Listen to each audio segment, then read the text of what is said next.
Hello and welcome to ICT Work. Today I'm going to be unboxing and reviewing the Dell Latitude 7330 2-in-1.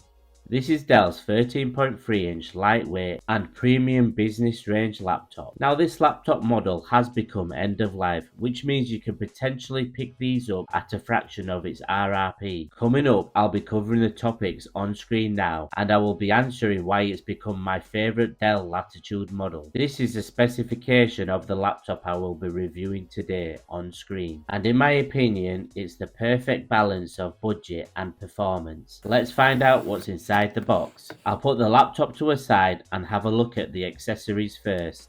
You get the usual manuals and warranty documentation. You have a UK 3-pin power lead and a lightweight 65-watt power adapter with a USB-C charger connector. Now let's take a closer look at the laptop. Immediately you know you are holding something of quality with that silky smooth brushed aluminium finish. Those hinges look very pretty. It is a very nice touch with the chrome, which also matches the Dell logo. You'll find that the hinge design like this is only available for the 2-in-1 model. It's got a small bezel towards the front or top of the screen, which is finished in a matte silver. From experience I know this area gets worn the most with you opening the lid of the laptop, so it could be a design aspect to prevent wear and tear. Now this model also came in a carbon fiber body, but only with the non-touch and touchscreen option. I did a review of that earlier in the year, and if you're interested in watching that video, please click on the link up here. The display on this is a 13.3-inch full HD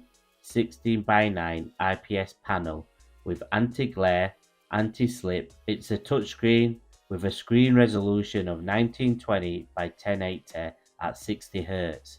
It has a 300 nit brightness level, which is bright and perfect for an office environment. There is a very thin bezel running around the screen. You can lift up the screen with one finger, but it is not easy being a 2-in-1. The screen can flip all the way back on itself, turning into a tablet. The touchscreen itself is responsive and accurate as you would expect. I had no issues navigating around the operating system, browsing, and using the pinch to zoom gestures. This also supports a pen, but it doesn't come with one.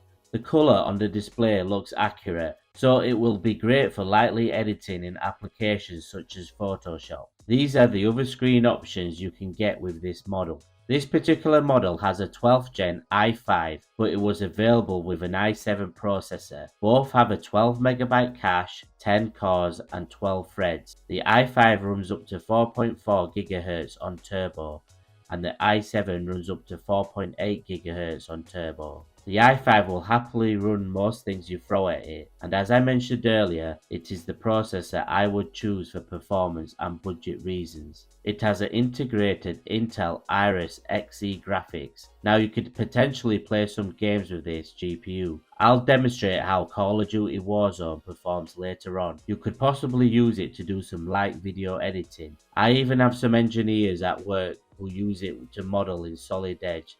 So for an integrated graphics, it is great. This model here comes with 16GB, and in my opinion, this is the minimum amount of RAM you should be buying these days. As an IT manager, I see 8GB as a bit of a bottleneck, and I've come across many office users getting error messages. So that is something to consider when buying, and bear in mind you are unable to upgrade the memory as it's soldered on. Storage wise, this only came with two options, a 256GB M2 PCIe NVMe SSD or a 512GB version. There was only a £30 difference in cost. Now this is a personal preference. In a corporate environment you will probably have network storage drives, so going for the 256GB option is sensible, but if you're a home user then the additional space with the 512GB might prevent you from regularly archiving data to clear space. It has Wi-Fi 6E and Bluetooth 5.2. This model here you have the options to select from a fingerprint reader and a smart card reader at extra cost. In my opinion, having the fingerprint reader is a bonus as it adds that extra layer of security. This comes with a 4-cell battery with express charge, so you could charge it from 0 to 80% in an hour. I've used PC Mark to test the battery life, so on the modern office profile I got 10 hours and 10 minutes. That is excellent and more than enough for a full working day on battery. This laptop is light. You can easily hold it with one hand. This 2-in-1 model does weigh slightly more in comparison. This is tipping the scales at 1.4 kg and 1.9 kg with a power adapter and cable. The non-touchscreen and carbon fiber version that I use here only weighs 1.2 kg. There isn't much between them, and with the weight being minimal, it's often used for execs who tend to travel a lot. Onto the connections, you have a good mix of USB-C and USB ports. It would have been nice to have an extra USB, however you can buy USB-C to USB dongles. The keyboard design is well thought out with no oddly placed keys. The keys themselves have a matte texture and offer satisfying feedback, which is somewhat quiet. It has a nice sized bottomless touchpad, your fingers glide over smoothly, and it has a gentle, nearly silent click. Its speakers are mounted under the laptop and produce quite a loud hollow sound. The quality sounds okay in my opinion. There's no bass at all. This is some royalty free music at 50%.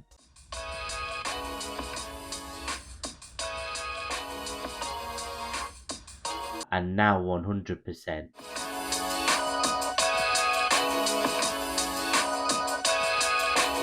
It's got a full HD webcam, and you also have a privacy shutter which goes red covering the lens. Here's me demonstrating the quality of the camera. One of the great security features it has is express sign-in, which detects your presence to instantly wake and log you in via the IR camera and Windows Hello. It locks upon walking away so your work stays safe.